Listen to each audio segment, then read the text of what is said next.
Hello everyone, good morning and again welcome to my YouTube channel. कैसे हैं आप सब? आई होप कि आप सब अच्छे होंगे और मैं भी बिल्कुल बढ़िया हूँ। वीडियो रहने वाली है एक अपडेट के रिगार्डिंग। वैसे तो मैंने ये अपडेट आपको कल शाम को ही दे देनी थी, पर कल मैं थोड़ा बिजी थी, तो इस कारण से मैं कोई वीडियो शूट नहीं कर पाई। मैंने आपको ये अपडेट देनी थी कि बहुत सारी वैकेंसीज कल निकली है। जो सीबीएसई टीचर की वैकेंसीज गवर्नमेंट निकाल रही है। इससे पहले मैथ और इंग्लिश की निकल गई है और उसका एग्ज़ाम भी हो गया है। इसके बाद अभी 2-3 दिन पहले उन्होंने बायोलॉजी, केमिस्ट्री, फिजिक्स और कॉमर्स की पोस्ट निकाली थी। और कल ही इन्होंने बहुत सारी और पोस्टें निकाली, जैसे म्यूज़िक, ड्राइंग टीचर, संस्कृत। मैं आपको एक बार दिखा देती हूँ नोटिफिकेशन, कौन कौन सी पोस्ट निकली है और कितनी पोस्टें निकली है और क्या उसके लिए क्वालिफिकेशन होगी। डिटेल्स में आपको गाइस, नोटिफिकेशन रीड करने के लिए आपको सबसे पहले एचपीआरसी की साइट पर जाना है। उसके बाद यहाँ पे ये बॉक्स है, इसके ऊपर जाके आपको नोटिफिकेशन में एडवर्टाइजमेंट में जाके सबसे पहले वाले को डाउनलोड करना है। तो यहाँ पर आप नोटिफिकेशन देख सकते हैं। कल 9 तारीख को ये नोटिफिकेशन निकली है और फॉर्म फिलअप डेट 17 से स्टार्ट है और 8 मई तक रहने वाली है।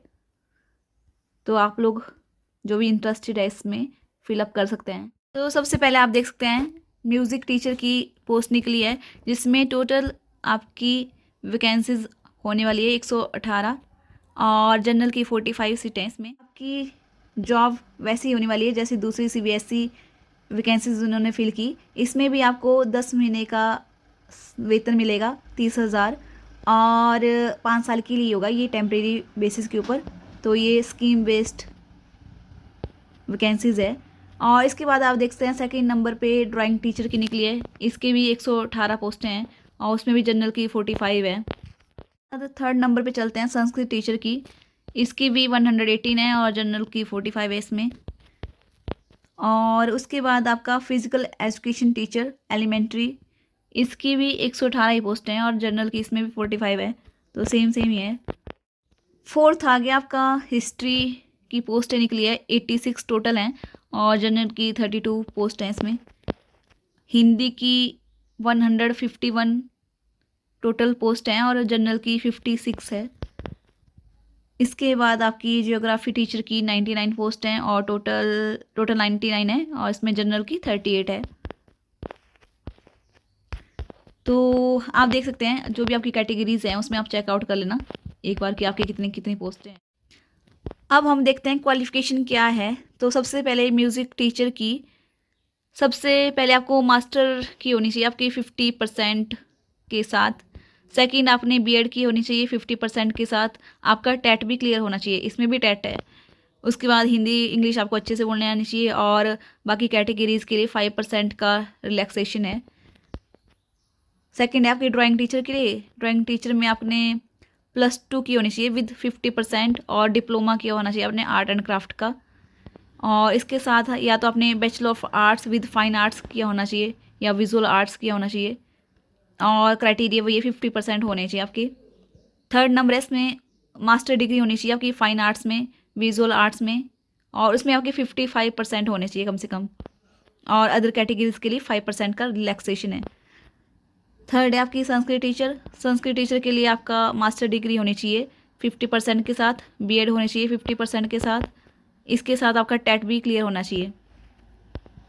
और नेक्स्ट है आपका फिजिकल एजुकेशन टीचर एलिमेंट के लिए आपकी सीनियर सेकेंडरी यानी कि +2 होनी चाहिए 50% के साथ। और आपने डिप्लोमा किया होना चाहिए फिजिकल एजुकेशन में 2 इयर्स का, या तो आपने बैचलर डिग्री होनी चाहिए आपकी फिजिकल एजुकेशन में विद 50% मार्क्स, या तो थर्ड नंबर है आपका बैचलर डिग्री होनी चाहिए आपकी फिजिकल एजुकेशन में elected subject with 50% marks. Number है एक्स सर्विस मैन के लिए क्या क्राइटेरिया है इसमें।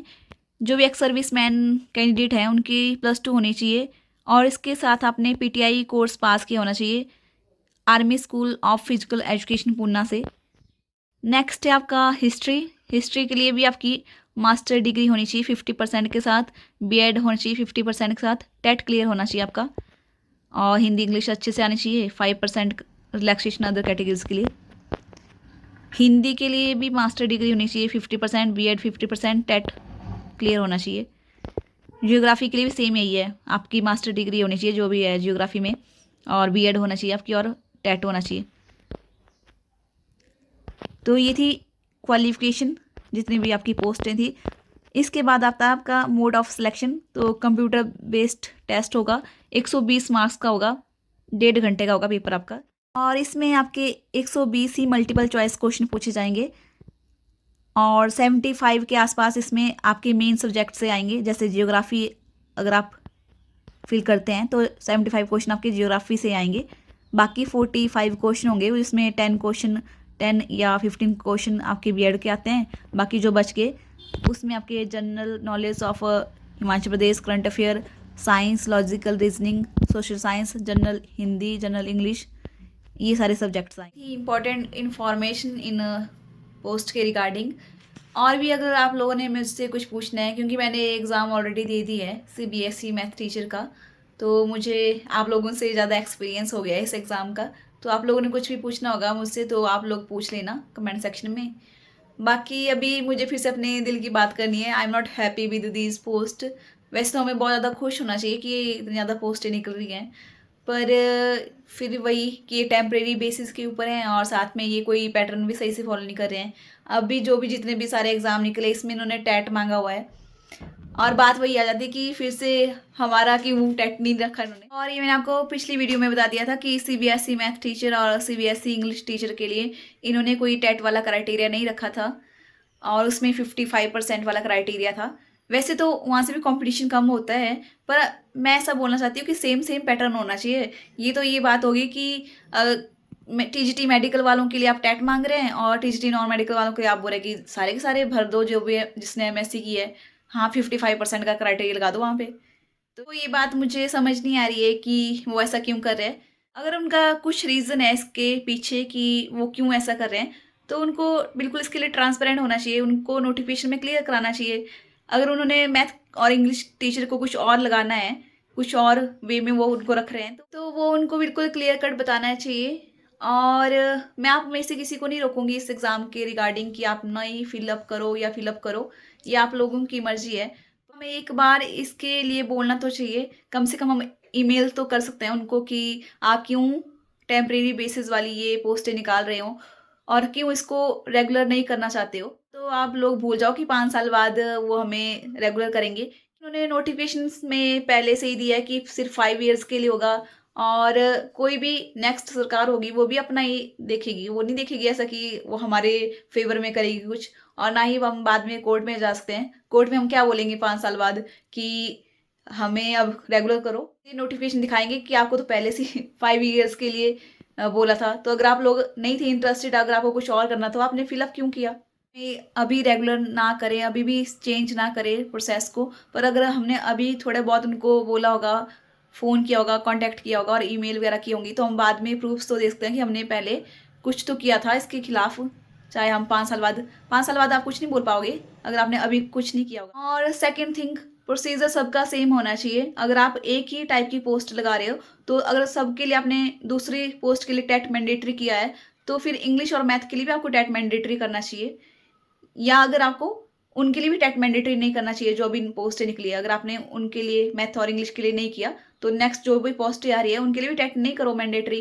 कोई नॉर्मल सर्टिफिकेट तो है नहीं, किसी ने उसको भी पास किया है, क्वालिफिकेशन है, वो भी बहुत इंपॉर्टेंट। उसकी वजह से कितने एस्पिरेंट अपना एग्ज़ाम फिलअप कर सकते हैं। गाइस, मैं सिर्फ आपको इतना बोलना चाहूँगी कि सिंपल ईमेल कर सकते हैं हम अभी के लिए, बाकी कुछ और नहीं करना है, हमें प्रोटेस्ट नहीं करना है, क्योंकि मुझे नहीं पता कि वो प्रोटेस्ट के बाद भी मानेंगे, क्योंकि प्रोटेस्ट के लिए कोई नहीं आता है। मैं आपको सिंपल इतना ही बोलना चाहूँगी कि अभी हम उनको ईमेल कर सकते हैं, जितनी ज़्यादा ईमेल्स आएगी उनके पास पहुँचेगी, या हम कांटेक्ट कर सकते हैं, उनको फ़ोन कर सकते हैं, तो हमारे पास बाद में प्रूफ्स तो होंगे बाद में दिखाने के लिए 5 साल बाद। वैसे मेरा इसमें कन्फर्म नहीं है कि मैं इसमें जॉब लगूंगी नहीं लगूंगी, क्योंकि मेरे मार्क्स फिर से बाउंड्री के ऊपर ही है। अगर हाँ वो टेट वाला जैसे औरंगजेब टेट उन्होंने कर दिया एलिजिबल, वैसा हमारे लिए भी करते हैं वो, तब तो मेरे चांसेस हैं उसमें, मतलब 80% चांसेस है लगने के। कमेंट सेक्शन में बोल रहे थे कि जैसे कॉमर्स का कोई टेट नहीं होता है या क्या, मुझे उसके बारे में ज़्यादा आइडिया नहीं है वैसे कॉमर्स सब्जेक्ट का। पीआरसीएस से इतना ही कहना चाहती हूँ कि आप सही से प्रोसीजर फॉलो करें।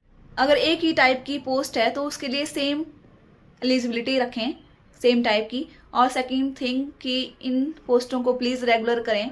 जानना चाहूँगी कि ये जो सीबीएसई टीचर की वैकेंसीज निकली है, ये फर्स्ट टाइम आप टेम्परेरी बेसिस के ऊपर लगा रहे हैं कि बाद में भी आप यही पैटर्न फॉलो करने वाले हैं, 5 ईयर्स के बाद भी आप ऐसे ही पोस्टें निकालेंगे 5 ईयर्स के लिए सीबीएसई टीचर की? तो ये भी कंफर्म कराएं हमें प्लीज़। एजुकेशन सिस्टम में प्राइवेटाइजेशन लेके आ रहे हैं, तो ये हमारे साथ बिल्कुल कंफर्म बताएं। नो कि आप लोगों में से बहुत लोगों को मेरी वीडियो अच्छी भी लगेगी और किसी को बुरी भी लग सकती है। एग्ज़ाम फिलअप करने के लिए नहीं रोक रही हूँ, क्योंकि मैंने भी एग्ज़ाम दिया है। ये अच्छी अपॉर्चुनिटी है 5 ईयर्स के लिए, तो ठीक है, आप 5 ईयर्स के लिए तो कुछ ना कुछ है, पर कम से कम अगर ये रेगुलर हो जाती है तो हमारे लिए बेस्ट ही होगा, क्योंकि हमने इसमें टाइम दिया है और वो हमारे कमीशन ले रहे हैं इसके लिए।